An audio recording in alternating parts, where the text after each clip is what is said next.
അതെ, നമ്മൾ ഈ വരിക്കച്ചക്കയൊക്കെ നമ്മുടെ വീടുകളിൽ ഇപ്പം ഇഷ്ടംപോലെ ഉണ്ടായിരുന്ന ഒരു സീസൺ ആയിരുന്നല്ലോ. ആ സമയത്ത് നമ്മൾ ചക്കയൊക്കെ നന്നായിട്ട് വരട്ടി വെക്കുകയാണെങ്കിൽ ഇല്ലാത്ത സീസണിൽ ഓഫ് സീസണിൽ നമുക്ക് പലതരത്തിലുള്ള പലഹാരങ്ങളൊക്കെ ഇതുപോലെ ഉണ്ടാക്കിയെടുക്കാൻ പറ്റും മഴക്കാലത്തൊക്കെ. അപ്പം ഞാൻ ചക്ക വരട്ടി വെച്ചിട്ടുണ്ടായിരുന്നു. അത് വെച്ചിട്ട് നല്ലൊരു കിടിലൻ ഉണ്ണിയപ്പമാണ് ഉണ്ടാക്കിയിരിക്കുന്നത് കേട്ടോ. നല്ല സൂപ്പർ ടേസ്റ്റ് ആയിരുന്നു. അപ്പോൾ ആ ഉണ്ണിയപ്പം എങ്ങനെയാണ് ഉണ്ടാക്കുന്നതെന്നാണ് ഞാൻ ഇന്ന് വീഡിയോയിൽ കാണിച്ചു തരുന്നത് കേട്ടോ. പുതിയൊരു വീഡിയോയിലേക്ക് എല്ലാവർക്കും സ്വാഗതം. അപ്പോൾ നിങ്ങൾ ഈ വീഡിയോ ആദ്യമായിട്ട് കാണുന്നവരാണെങ്കിൽ ഒന്ന് ലൈക്ക് ചെയ്ത് ഷെയർ ചെയ്ത് സബ്സ്ക്രൈബ് ചെയ്യാൻ മറക്കരുത്. അപ്പം ഞാൻ കുറച്ച് ചക്ക ഇതുപോലെ പഴം കിട്ടിയപ്പം വരട്ടി വെച്ചിട്ടുണ്ടായിരുന്നു. വരട്ടുന്ന വീഡിയോ ഒരു ഷോർട്ട് വീഡിയോ ആയിട്ടിട്ടുണ്ടായിരുന്നു. അത് കാര്യമായിട്ട് വീഡിയോ എടുത്തിട്ടില്ലായിരുന്നു. വരട്ടാനൊക്കെ എല്ലാവർക്കും അറിയാമല്ലോ. ശർക്കര നെയ്യൊക്കെ ചേർത്ത് വരട്ടി വെച്ചിരിക്കുന്നതാണ്. ഫ്രിഡ്ജിൽ വെച്ചിരിക്കുമായിരുന്നു കേട്ടോ.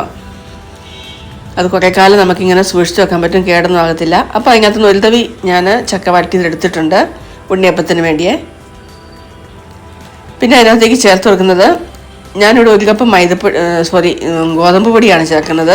അരിപ്പൊടി പത്തിരിപ്പൊടി ഉണ്ടെങ്കിൽ നമുക്ക് അത് ചേർത്ത് കൊടുക്കാം. ഇതൊരു 2 ടേബിൾ സ്പൂൺ റവയാണ്. നല്ല ക്രിസ്പി ആയിട്ടൊക്കെ ഇരിക്കാൻ വേണ്ടിയാണ് റവ ചേർത്ത് കൊടുക്കുന്നത്. പിന്നെ ഇത് ഉപ്പാണ്. ഒരു 1/4 ടീസ്പൂൺ ഉപ്പും ഒരു 5-6 ഏലക്ക പൊടിച്ചതും കൂടെ ചേർത്ത് കൊടുക്കുക. ഓക്കെ.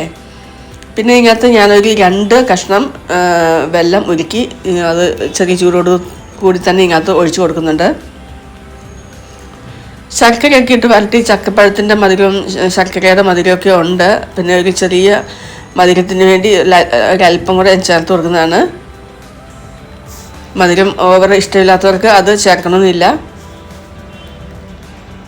അപ്പം നമ്മൾ ചേർക്കുന്ന പൊടിയുടെ അളവിനനുസരിച്ച് മധുരം കൂട്ടുകയോ കുറയ്ക്കുകയൊക്കെ ചെയ്യാവുന്നതാണ്.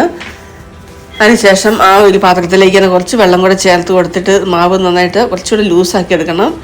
അപ്പോൾ ഒരു കപ്പ് വെള്ളം ഇത് കുറേശ്ശെ 2-3 പ്രാവശ്യമായിട്ട് ഇത് കുറേശ്ശെ ഇതുപോലെ ഒഴിച്ചു കൊടുത്ത് നമ്മൾ അതൊരു കറക്റ്റ് പരുവത്തിലൊന്ന് ആക്കിയെടുക്കണം കേട്ടോ.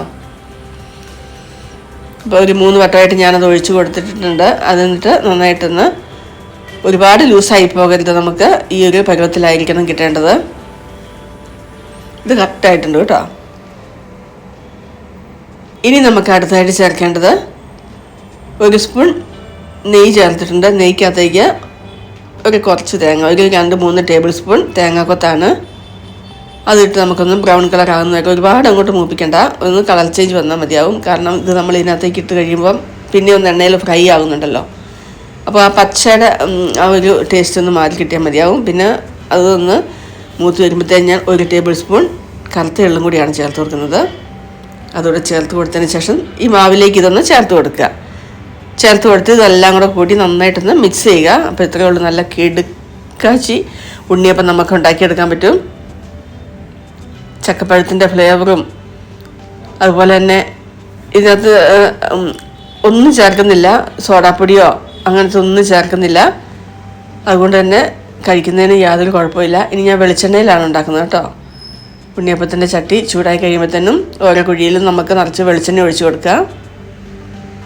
വെളിച്ചെണ്ണ ഒഴിച്ചു കൊടുത്ത് നന്നായിട്ട് ചൂടായി വരുമ്പോഴത്തേനും കുറേശ്ശെ മാവ് ഒഴിച്ചിട്ട് സാധാരണ ഉണ്ണിയപ്പം ഉണ്ടാക്കുന്നില്ല അതുപോലൊക്കെ തന്നെയുള്ളൂ.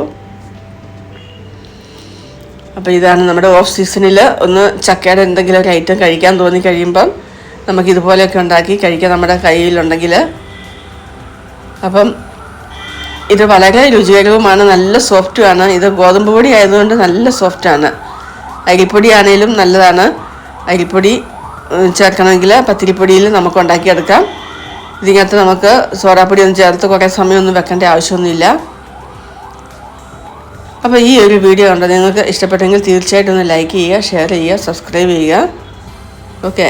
എന്നിട്ട് ലോ ടു മീഡിയം ഫ്ലെയിമിൽ, ഹൈ ഫ്ലെയിമിൽ ഇടരുത്, കരിഞ്ഞു പോകും, ഉള്ളൊന്നും വേഗത്തില്ല. അപ്പോൾ ഗോതമ്പ് മാവൊക്കെ ആകുമ്പം ഒരു ഉള്ളൊക്കെ ഇങ്ങനെ ഒരു കുഴഞ്ഞ പോലെ ഇരിക്കും. അതുകൊണ്ടാണ് നമ്മൾ പറയുന്നത് ലോ ടു മീഡിയം ഫ്ലെയിമിൽ ഇതൊന്ന് കുക്ക് ചെയ്തെടുക്കണേ.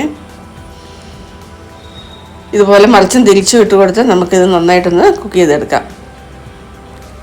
അപ്പം ചക്കയുടെയൊക്കെ സീസണൊക്കെ തീരുന്ന സമയത്ത് നമ്മൾ ഇതുപോലെ ഒരുപാട് ചക്കപ്പഴമൊക്കെ വെറുതെ കളയും ഓരോരുത്തരുടെ വീട്ടിൽ. അപ്പോൾ നമുക്കിതുപോലെ ഒന്ന് വരട്ടി വെക്കുകയാണെങ്കിൽ ഒത്തിരി പലഹാരങ്ങളും അടയും അതുപോലെ തന്നെ ഇതുകൊണ്ട് പായസം ഉണ്ടാക്കാം. ഒരുപാട് പലഹാരങ്ങൾ നമുക്ക് ഉണ്ടാക്കിയെടുക്കാൻ പറ്റും.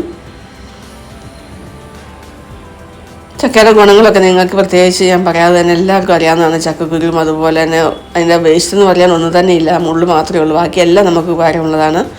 അപ്പോൾ ഈ രീതിയിൽ നമുക്കെല്ലാം ഉണ്ണിയപ്പം ഇതുപോലെ ഞാൻ ഉണ്ടാക്കിയെടുക്കുന്നുണ്ട്. അപ്പോൾ നല്ല സൂപ്പർ ടേസ്റ്റാണ്. പെട്ടെന്ന് നമുക്ക് ആരെങ്കിലും ഒരു വിരുന്നുകാരി വരുമ്പോൾ ഒന്ന് ചായക്ക് ഉണ്ടാക്കാൻ നമ്മുടെ കയ്യിൽ ചക്കപ്പാടി ഇതുപോലെ സ്റ്റോക്ക് ഉണ്ടെങ്കിൽ പെട്ടെന്ന് ഉണ്ടാക്കിയെടുക്കാൻ പറ്റുമേ. അപ്പോൾ നിങ്ങൾക്ക് വീഡിയോ ഇഷ്ടപ്പെട്ടെന്ന് വിശ്വസിക്കുന്നു. ഇനി നല്ലൊരു വീഡിയോ ആയിട്ട് അടുത്തൊരു വീഡിയോ ഞാൻ വരുന്നതായിരിക്കുമേ. അതുവരേക്കും എല്ലാവർക്കും നല്ലൊരു ദിനം ആശംസിക്കുന്നു. Bye bye.